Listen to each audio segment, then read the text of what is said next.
The Razer Blade Pro is on paper everything you could want from a desktop replacement laptop. It packs in masses of processing power, it has a great screen, it's got a mechanical keyboard, and it's also wrapped up in a fantastic looking and surprisingly slim all-metal chassis. The question is, does all that add up to it justifying its starting price of £3,500? Well, Razer has certainly got the first thing right, which is design. This is a fantastic looking machine that puts all other 17-inch desktop replacements to shame. The unibody black anodised aluminium chassis looks stunning and has a wonderfully smooth finish. Plus all the details are spot on. The machine metal power button, the hidden in the hinge ventilation, the tiny strip of protective rubber that runs around the edge of the screen, everything is of the quality you'd expect given the price. Sure, the green Razer logo on the lid might not be to everyone's liking, but I think it works rather well. What's more, much of that aluminium is milled from solid billets, which makes the panels far stiffer and stronger than those made from sheet metal that's been pressed into shape. So far, so very MacBook Pro, but Razer hasn't followed in Apple's footsteps when it comes to connectivity. You do get one Thunderbolt port for all your fancy future-proof fripperies, but then you also get 3 normal USB 3 ports, an SD card slot, a full-size HDMI 2.0, Gigabit Ethernet, and of course a headphone jack. So all your existing kit should work with this laptop straight away. You can't of course charge this laptop over Thunderbolt, though considering how powerful it is, the power supply is surprisingly compact. Razer hasn't skimped when it comes to the screen either.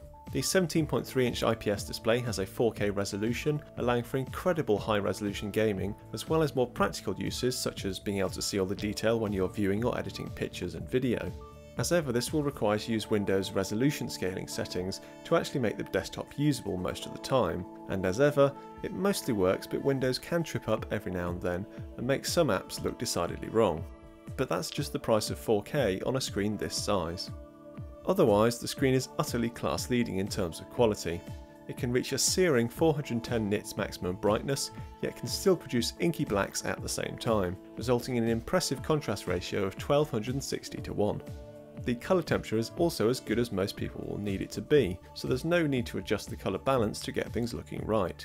The delta E of just 0.2 is also fantastic, showing this display can pick out the very finest differences in colour. What's more, it can also produce the full 100% of not just the sRgB colour space, but Adobe RGB as well.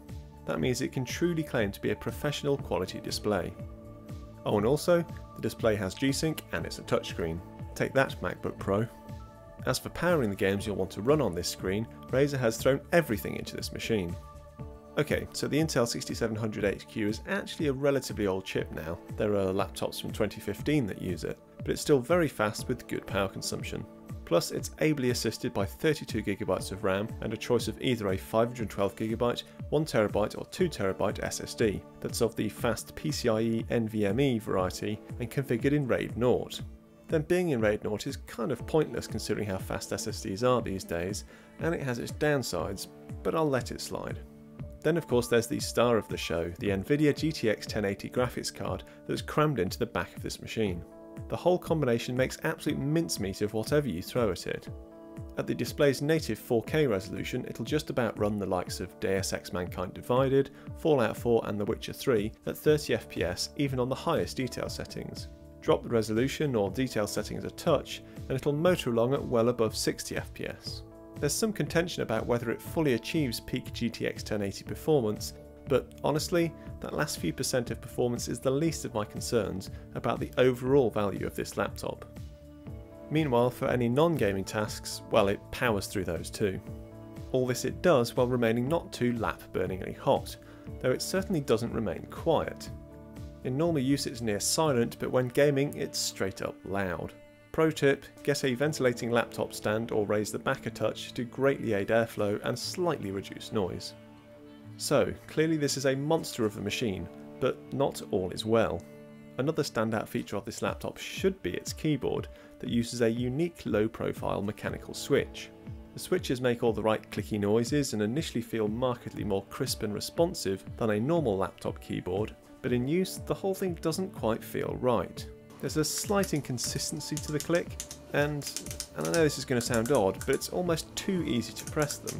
This combined with the lack of any contouring on the keys means it's rather difficult to feel your way around the keyboard when touch typing, resulting in plenty of typos. Add in that the layout is a little cramped and that for those in the UK you also miss out on a proper UK layout, and touch typists could potentially find this keyboard takes some getting used to. Then of course there's the fact there isn't a number pad. Not too many users will probably miss it, but for those regularly entering numbers into a spreadsheet, it's a bit of a shame. And then there's the Rgb backlighting, which I find has a peculiar flickering effect where if you move your eyes quickly, such as you do when glancing down at your keyboard, you can see the individual RGB colours that make up the combined colour. I found it off-putting enough that I actually switched the backlight off completely. As for the trackpad, set off to the right of the keyboard, it kind of works, though I certainly didn't find I fully got used to it during my time with this laptop. Otherwise, in terms of performance, it's as good as most premium trackpads. Its etched glass surface is super smooth, while tracking is perfectly tuned and the click action is crisp. I know Linus Tech Tips reported having a few issues with the trackpad on their review sample, but I didn't encounter any of these. Meanwhile, the key benefit of having the trackpad here is that it leaves room for a large 99 Wh battery to fill the entire wrist rest area. Not that this results in particularly impressive battery life. Certainly if you were hoping for MacBook Pro levels of battery life, you'll be disappointed. At a push it'll last 5 hours, but more likely you'll be looking at 4, and of course as soon as you start gaming that will plummet. So the Razer Blade Pro has had a couple of slip-ups, but has largely impressed so far. However, there are a couple of key factors to consider before I wrap up. The first is size and weight. Although impressively slim and far more portable than most 17-inch laptops, this is still a big and heavy machine. It's hardly a fair or direct comparison, but it's still reasonable to think that some people might consider this an alternative to a 15-inch MacBook Pro, and that they could cart it around with them just about anywhere in the same way. But that really isn't the case. This is still a true desktop replacement machine. Then of course there's the price, which is reasonable considering everything that this machine offers, but it would have been nice to have a slightly less maxed out option. A non-RGB keyboard, 16GB of RAM, a smaller SSD, a GTX 1070, whatever it takes to allow you to have this quality of machine with this display and this connectivity, but maybe starting at say £2,500.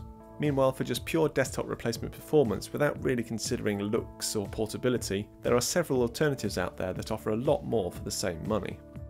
All of which means that if I did have £3,500 to spend on a machine like this, then I would be tempted by the Razer Blade Pro. It definitely gets enough things right to earn that. But I would also think long and hard about exactly what I'd use it for, and whether a smaller, more portable machine, or an even larger, more powerful and better value machine, would actually suit me better.